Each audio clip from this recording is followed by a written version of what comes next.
If someone had put a little bit of their soul into the email, maybe I'd be more likely to enjoy it. If they love it, they usually respond. And if they hate it, they probably weren't going to like working with me anyway. I dressed up in like a shirt that was all raggedy with coffee stains on it. And I basically was making the claim, hey, so and so, I know this email's going straight in the trash. I dressed the part. And like, I'll, people really received that well. And I thought it was the most ridiculous thing ever, but it just gave people that are otherwise getting stale, boring, useless emails something to laugh about, you know? Most people, they think that when someone becomes an executive, they suddenly just lose their personality altogether and they become some like gray blob of, oh, I need to convince this gray blob to hire me. You're listening to the Sales Today podcast, and I'm your host, Fred Copestake. On this podcast, we explore how sales professionals can develop a modern approach to winning business, the application of virtual selling techniques, how to create meaningful business relationships, and much more.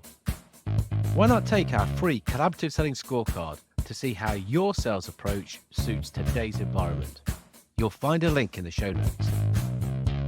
And welcome to this episode of the Sales Today podcast, where I'm delighted to be joined by Marc McDougall. Marc is a freelance web designer, but we're not going to talk about websites. Marc, first up, welcome. Hey, how's it going? Yeah, very good. And you know, we're not going to talk about websites. We're going to Yeah. talk about outreach, because you actually outreached to me, you were prospecting, and did something pretty cool. And I responded to that about, hey, cool outreach, and we ended up talking about that. And now you're here because you said, oh, actually, I've got loads of weird ways I do stuff. And I thought, well, audience would like to know weird ways because there's such boring stuff going on at the moment that Oh, doesn't yeah. work. So if I just explain, you sent me a video. Yeah, so just talk us through the video that you sent. Sure. I mean, this is one of the things that I like to do as a recipient of cold email, right? I know it's most of it's crap. Most of it's going straight in the bin. So I'm like, okay, how can I send an email that I would be delighted to open? And the first thing I think about is like, well, if someone had put a little bit of their soul into the email, maybe I'd be more likely to enjoy it, right? So that's what I do with a lot of my outreach. And the one I sent to you, for those that never got a chance to see it, it's basically just me holding a little whiteboard with Fred's name on it, and then a brief conversation about like, hey, here's some topic ideas for your podcast and stuff like that. You think we'd be a good fit for a chat? And then you just put that video with the thumbnail directly into the email. And I find that, I mean, doing that, it makes cold email outreach a lot easier for me because I feel a lot less like it feels a lot less cold that way. And then, at least from my experience, people either love it or hate it. And if they love it, they usually respond. And if they hate it, they probably weren't going to like working with me anyway. So, Well, yeah, you do yourself a favor there, haven't you? It's like, oh no, I don't like that sort of thing. Whoa, yes, dodged a bullet. yep. um, Yep. but you're right. Yeah, you sort of said put a bit of soul into it. For me, it's like, no, someone's put a bit of effort into it. They put a bit of thought into it. Right, let's at least reward that. But that's not from a benevolent point of view. That's because if they've done that, what they're saying is probably going to be quite good as well, and they might have put some thought into the stuff they're saying. And Hmm. I want to hear that because I might be missing something here. That's Yeah. what I'll tend to Interesting click. perspective. Yeah. I mean, yeah, it could be, you know, like I said, it's just the way when I'm sending things out, I'm like, if I was the recipient here, would I hate this or would I love it? And that's hopefully, at least in my experience, how I'm cutting through the noise, you know. Yeah, well, it does because I don't get that many, to be honest. I get tons of emails. A lot of them Really? go straight to, yeah, Has they no one go, ever sent you a video, a custom video before? half a dozen, Yeah. Okay. and that's including in LinkedIn as well, where you can connect it to a video sending platform and you can send it natively, but still people don't. Yeah, yeah. But like I say, the reason I would tend to, it's like some effort has gone in, and so the person who's sending that probably knows how to sell. And so more often than not, well, of the six or whatever, I think all six were kind of, this is a problem you probably have. So they understand problem prospecting and they've done the research and got pretty much actually, yes, you're right. Or if you're Yeah. not quite right, you are the kind of person that I would bother discussing with. because you Fair put enough. the effort in rather than like you sent me an email that you sent to everybody. Well, I can't be bothered with that. Yeah, I mean the fact that I can't scale it is kind of that to me it's like a good signal, right? I Yeah, couldn't send this to 1,000 people. I have to do maybe like one or two people a week, if I'm doing yeah. research and looking into folks and seeing if they're a good fit. And that's a good litmus test for me is like, could I throw this into reply.io or something and send it to 1,000 people? Okay, I'm probably not gonna do run that campaign then because there's no chance the person's gonna pick up or not pick up, but Yeah, receive it there well. are, you're right, there are ways, I think, and even you can get it to write stuff on the whiteboard or whatever, but that's missing the point a little bit. It's Mm. you want a quality conversation. So do the quality prep and the quality outreach to doing the right to it. That's what we're trying to do, isn't it? Yeah, Do you, when you're sending videos then, I mean, you sent it with a little whiteboard with the name on it. Do you do other stuff on video when you're sending it? I've done some really weird, I've done some really crazy stuff. Tell us All the right, legal back. stuff. No, no, no, no. Well, not yet. I mean, it might be illegal after, people find out what I'm doing. No, I mean, I've done some wild stuff. And really, so obviously I'm emailing you. The context is like, hey, look, you got a podcast. It seems like there'd be some interesting topic overlap between what I could share and what your audience would like to receive. It's a very organic, like easy fit, right? But I'm also emailing people that are like, getting absolutely slammed with emails, like thousands of emails a day. They're potentially a good fit for my consulting practice. So I have to do very, very strange things to stand out. And I think the weirdest video email I ever sent was in 2020. It was desperate times. And oh man, I dressed up in like a shirt that was all raggedy with coffee stains on it, and I basically was making the claim, "Hey, so and so, I know this email's going straight in the trash, so I dressed the part." And like, I'll, people really received that well, and I thought it was the most ridiculous thing ever. But it just gave people that are otherwise getting stale, boring, useless emails something to laugh about, and that's a meaningful difference these days, with the I've, volume I've going into people's inboxes. I've heard of sending a crumpled up letter, like yeah, lumpy mail, proper crumpled up letter with coffee on it, Yep. going, I've already crumpled it up to save you the effort, but I've thrown myself in the bin. Yeah.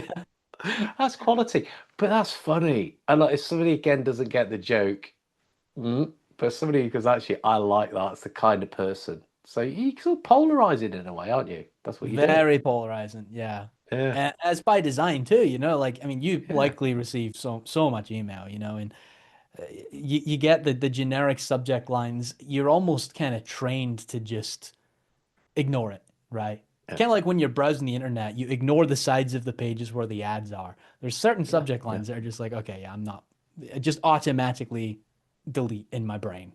So you just say something totally ridiculous. It's not even related to your offer to just wake someone out of that trance and get them to click.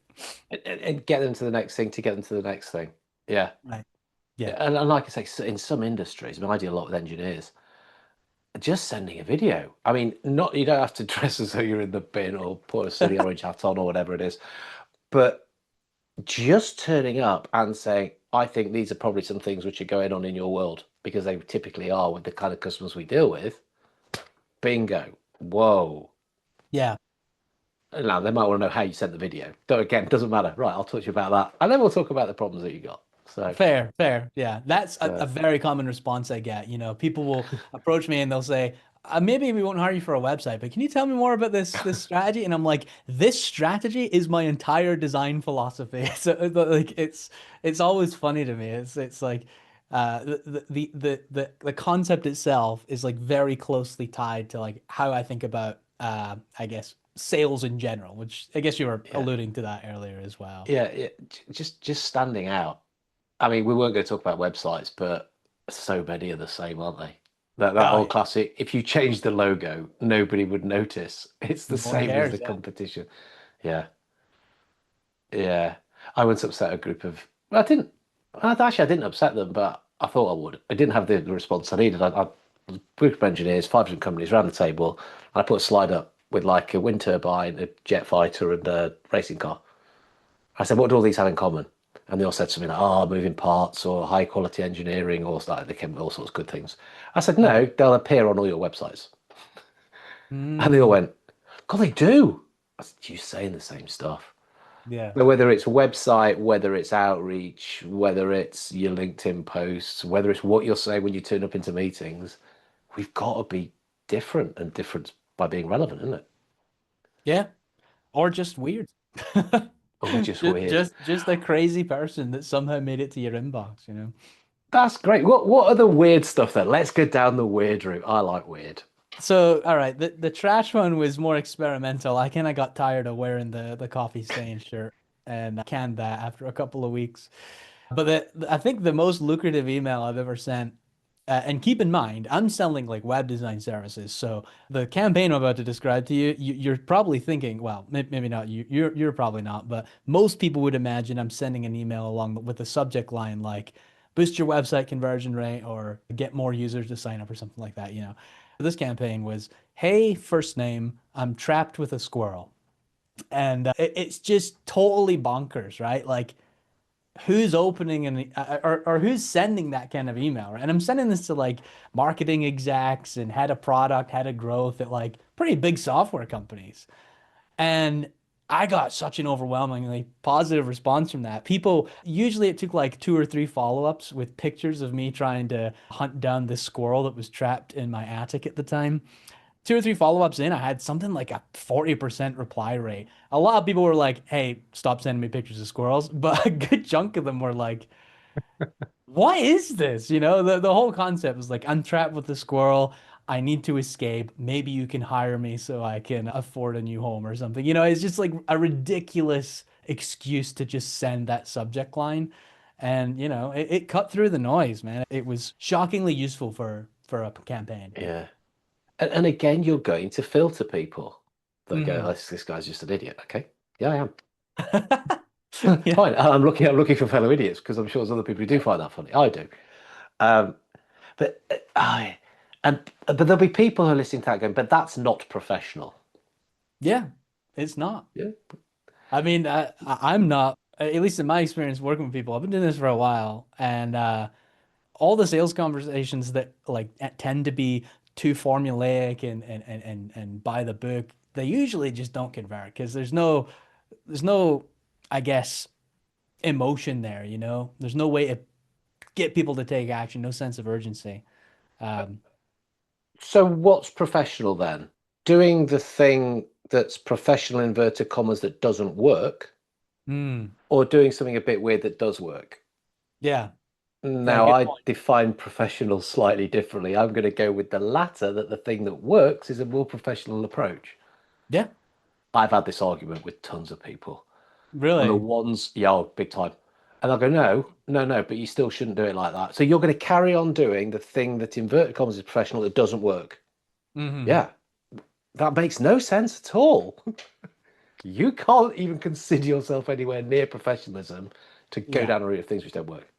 It's wild. I I don't feel get like it. most people when they think that when someone becomes an executive, they suddenly just lose their personality altogether and they become some like gray blob of, oh, I need to convince this gray blob to hire me. It's like, no, this person like probably goes to comedy shows. They likely enjoy unique, weird things about the world like you do as well.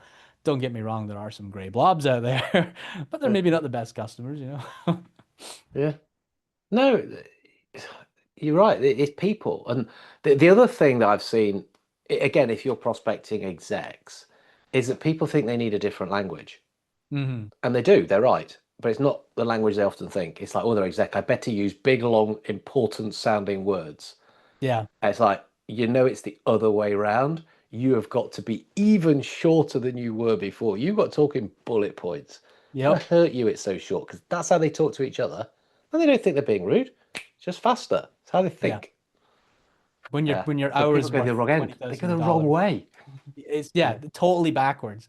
Something else that I've found that works for subject lines is, and this is kind of a cheeky one, if you intentionally misspell or don't capitalize their name, oh, that gets people to click. Yeah, they really don't like that. People that are used to being treated like royalty, if you know, like my name's Mark, and if people send me an email with Mark with a K, I'm gonna click on it. It's a hate click. I'm probably not gonna sign up, but oh, that's so annoying. Yeah, you gotta be careful. Yeah, and you can only kind of use it once, can't you? Because otherwise, you're showing that you're a bit. But then some people, yeah, but then they'll think I'm unprofessional. I think I'm messy. Well, Mhm. after it's to get people to open, isn't it? A subject line is to get people to open. They read the rest of it and think, actually, that's fair. You got my name wrong. Not first time. Exactly. Or the subject line that looks like a cat's walked across your keyboard. That So happened. yeah, I A mean, cat hey, did walk across the keyboard, and that went out. More people opened it. yeah. Yeah, It's, sometimes the universe just gives you a cat to walk across your keyboard, and it's there we exactly what go. you needed. So now a cat walks across the keyboard every 2 months. No, actually, I haven't used that for a bit. What other weirdness? Come on, let's make this the whole Oh album yeah. ways to Let's work. see. Other than the squirrel and the trash thing, it's occasionally just trying to pack into the email something that's like, oh well, here you go. Actually, here's something tactical your audience might be able to use. The first follow-up email I send, generally just the typical follow-up email goes something like this. Hey John, trying to just following up on blah blah blah. My follow-up emails are like a little bit rude sometimes, just, hey, any interest? Or sometimes not even, hey, just like any interest in this? Or if you've been chatting with the prospect and they've responded a little bit, something like, seems like you've given up on this, or you like very blunt and direct. That stuff really works. And sometimes, like we were saying earlier, people get a little annoyed. They'll get pissed off, but that's what gets them to take action. You tap into people's emotions. Otherwise, you're just sending, hey, just checking in on this for like 6 months. But yeah, I mean, that's about that's the mo most Yeah, of the tactical stuff. that one. Yeah, that one. I think you have to be careful with it. Yeah. I've had one that didn't work very well for them at all. Fred, are you there? Oh, really? Oh no, well, it could be that's how I read it. It could have been the mood I was in. It could have been a load of things. Hmm. Thoughts is one, isn't it? Oh, yeah. Which The I've old heard that dog. statistically that goes well. So I've got to be careful not to put my own filters on that. Hmm. Just the thought. I think it's just in Michael one. I think he taught me that. I don't use Yeah. that. Fair Um, enough. It's all status games, right? Particularly yeah, when you're emailing people that are used to sending emails like thoughts question mark to their team. If you flip yeah. the script and hit them with it, they're like, "Wait, I'm supposed to be the big boss. Why are you sending me thoughts?" And it can, bruise the ego and then they disappear forever, but it's gonna get their attention. Status goes. Oh no, I like that. I like that. What? So what other things then? We've talked about the video. We've talked about emails. These are sort of text emails. Have you done any other weird stuff like lumpy mail or kind of I've done a just little lumpy mail. stunts? Yeah. Uh, yeah, I've got a couple of weird stunts. So I did this campaign in 2022 where every now and then I'll just experiment with some other like crazy stuff. I bought like 100 little stuffed dogs from Amazon. They were like $5 a pop. So this was an expensive campaign. And I put them in boxes with a little letter and mailed them to like various marketing execs. And the whole premise was like, hey, this little doggy has sniffed out various opportunities for you to improve your conversion rate on your website. And that one was very hit or miss. A lot of people just didn't receive the box, which was a huge pain. But there was like 4 or 5 people that got it and were like, "This is so cool! Like, let's jump on a call, just see what's up." So it's not necessarily lumpy mail; it's the big box. People like to deliver big Yep. boxes, right? A secretary is Yeah, not going yeah. to throw a big box in the trash. So that was a good way to cut through the noise. And I've also I've snuck into buildings dressed as a baker to deliver donuts before to the offices of software companies that I want to talk to. Just put on an apron with some donuts and go in and then knock on the the principal's door and be like, "Hey, by the way, I had a look at your website." That one was when I was first getting started. I haven't done much sleuthing like that in a while. But again, yes, it might offend some people, and we keep coming back to, yeah, you've done yourself a favor, but others will go, actually, that is quite cool. I appreciate the hustle, and uh, It you works know, really well with solo founders, or if you can go straight to the yeah, top. These are like not like the managerial CEOs, but the folks that built it from the ground up. But they were doing yeah, stupid stuff like that 10 years ago, so they'll yeah, they'll yeah, yeah. respect it. Yeah, I sent someone a shoe. It's one of my wife's Okay. shoes, actually. Yeah, yeah. It was quite funny because I sent it, and then when I followed up, it was to the CEO actually. I got to reception, and so she said, "What's in connection with?" I said, "Oh, it's I can speak to so and so. It's to see whether he thinks I'm an idiot for sending him a shoe." And she went, what do you mean?" I said, "See if I just repeated the shoe." She said, "What, like a shoe?" I said, "Yeah, a shoe." "What shoe you put on your foot?" I said, "Yeah, shoe put on your foot." She went, "I have no idea what you're talking about. I'm going to put you through." Yeah. And he's like, "Oh yeah, no, I got that. That was quite funny. It's in my bottom drawer." Yeah. Oh, and we got into the conversation. So yeah, That is how many was it one just like one of your own shoes or did you just buy like it's one of my 20 wife's shoes shoes. for Okay. One of her trainers. She hadn't worn it. It's an unworn shoe. So I Yeah. actually said, I've still got. She's got one shoe that she can't use, so I might use that for another. It's quite expensive to do it, but yeah, for the opportunity, you do it, don't you? So That's I love that stuff. That's like the stories you remember 20 years down the line, you know, when you're sitting on your giant yacht from sending shoes to yeah, people. You're like, man, yeah. that was really crazy. I'm glad that worked. It's funny. Yeah, we sent some shoes. So yeah, there's good things. Um, so okay, we talked email, video, stunts. What about kind of socials? So are you active on social and using kind of weirdness in that, or do you save that for behind closed doors? God, that's a Yeah, weird question. yeah. It's a good question because my primary lead engine these days is YouTube. I do a lot of I'll like redesign a popular software interface on YouTube, and then the algorithm somehow puts that in front of people that are building software, and they think, oh, cool, this guy might be able to help. But it's a good point. I think the YouTube videos are a bit stale. They're very templated and formulaic, and I should probably do some more polarizing weird stuff on YouTube in particular. It's the right platform for it. And it would definitely get more views that way. I've been Well, toying with the idea of doing a series called Drunk Design, where I just get totally hammered and redesign someone's website and film myself doing it. But for obvious reasons, haven't really pulled the trigger on that one yet. things you'll do for your craft. Oh, your hero. Yeah. Yeah, that's funny.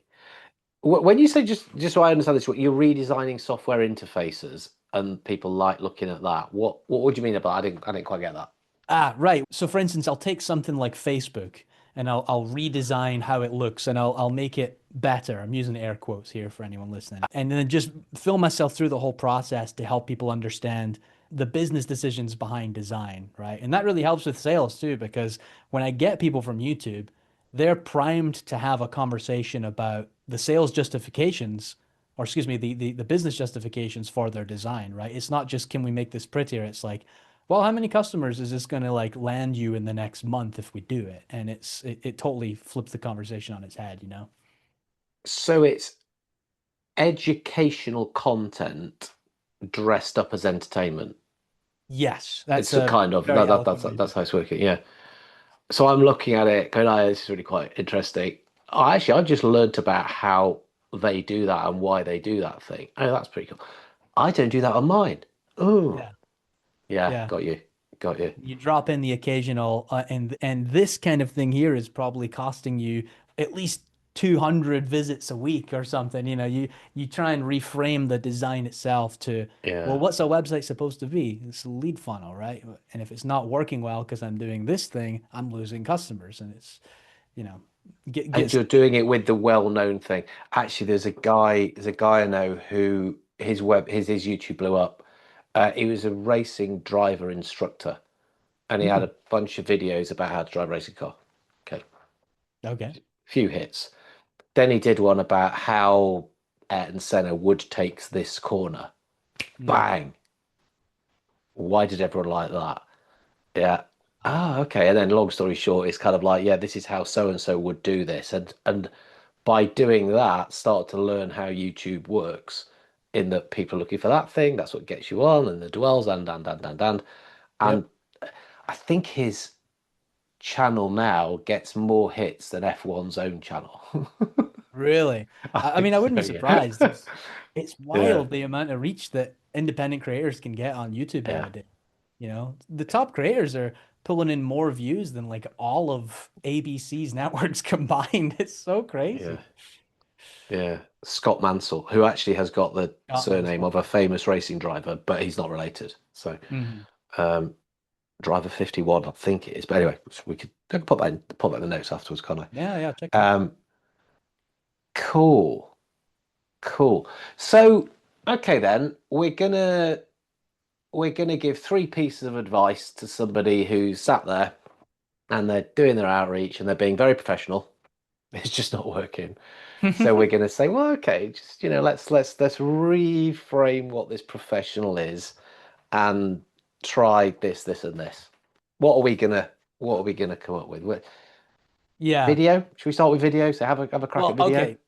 All right. If we want to get super tactical, I would recommend like if someone's trying to get someone that's hard to reach on the phone, my go-to is just the subject line is, "Hey, first name, I made you a video," with three ellipses after it to elicit some curiosity. And then in the Yeah, body of the email, you're using a site like loom.com to yeah, put the thumbnail there. And you have to have something in the first second of the video to indicate that it's not a generic video and it's not made with AI. I've had a couple of yeah, people accuse me of my videos being AI, actually, which I think is a compliment nowadays. But something that's like, hey, there's a real person here emailing me. Let's just see what yeah, this is all about. Eliciting the curiosity is really important. Um, but yeah, also taking a step back and say, let's use this for number two. Um, Writing the email for the person as opposed to writing it for yourself. And this kind of yeah, has two different elements. The first is like if I'm emailing for web design services, I could say, "Hey, are you interested in web design services?" No one cares about that. If I'm emailing at like a marketing exec, I'm like, "Hey, you're probably losing a couple thousand top of the funnel customers every month. Are you interested in doing anything about it?" Right? So reframing the language, but then also think to yourself, I'm sending someone an email completely cold. Can they meaningfully take action on the thing I'm asking them to do? So, for instance, if I'm emailing some like software company out of the blue trying to redesign their website, that's a very strategic thing. They probably don't even have budget for it, right? It's not even something they've considered. So I'm probably not even emailing them, right? But if I'm emailing someone like yourself, you have a podcast, you have people on every week. Surely we could strike something up in the next week or so, you know? So there's clearly a way to take action. And then the third thing is just like using a very, very relaxed conversational tone as if you were yeah. talking to your friend. Yeah. Loom or Vidyard? Yeah, I like Vidyard again, just 'cause I know it. Vidyard's great. Um, Yeah. make it for the person. So problem prospecting, understand Hmm. their problem, understand their challenges, understand their concerns. And then yeah, just a relaxed tone. Hmm. Short, short. It's Even if very it's not an short. exec, it's still got to be short. Yep. Most people are going to Make read this on a phone anyway, aren't they? I think it's 80% probably read it on a phone. So, I don't have analytics hello, on it, how are but you? Don't care about that. Nobody cares. don't even You don't bother. know me. Why are you asking me that? People hate that. I don't know if it's a British thing. People really don't like not putting that. Yeah, I Oh, they have noticed struggle. that. Yeah, They even struggle. cold calling into the UK, if you don't start with something like "How's it going?" If you don't do some like light banter, it comes off very weird. Like the prospect is way more standoffish than they are in the States, I've noticed. Very, very Yeah. interesting Oh, if cultural you difference. don't talk about the weather, you're a rumman. Much Yeah. about weather. No, that's not advice, by the way. My advice would be that you don't say hello, how are you, and you would get to the point and pattern interrupt or something. But anyway, that's a different podcast. But Sure. oh look, this is awesome. I've loved you coming on and sharing this stuff.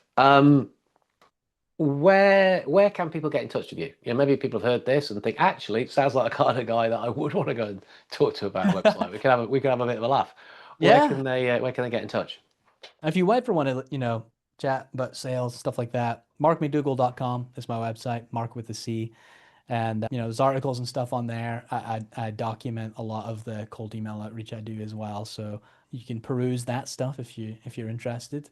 And yeah, I have a couple other like tactical things as well that uh, I can discuss with folks if that's of interest. Awesome. We'll drop your website into the show notes as well. So if people are listening, you can go and grab that there. And if Sure, they want to email you, spell it with a K. that's right. It'll get That'll get opened. the click. I promise you.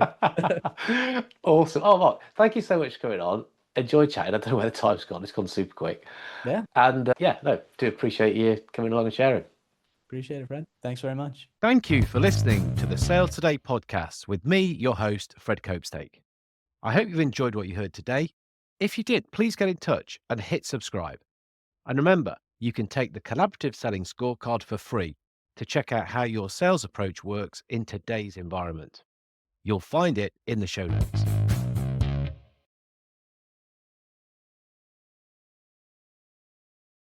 If someone had put a little bit of their soul into the email, maybe I'd be more likely to enjoy it. If they love it, they usually respond. And if they hate it, they probably weren't going to like working with me anyway. I dressed up in like a shirt that was all raggedy with coffee stains on it. And I basically was making the claim, hey, so and so, I know this email's going straight in the trash. I dressed the part. And like, I'll, people really received that well. And I thought it was the most ridiculous thing ever, but it just gave people that are otherwise getting stale, boring, useless emails something to laugh about, you know? Most people, they think that when someone becomes an executive, they suddenly just lose their personality altogether and they become some like gray blob of, oh, I need to convince this gray blob to hire me.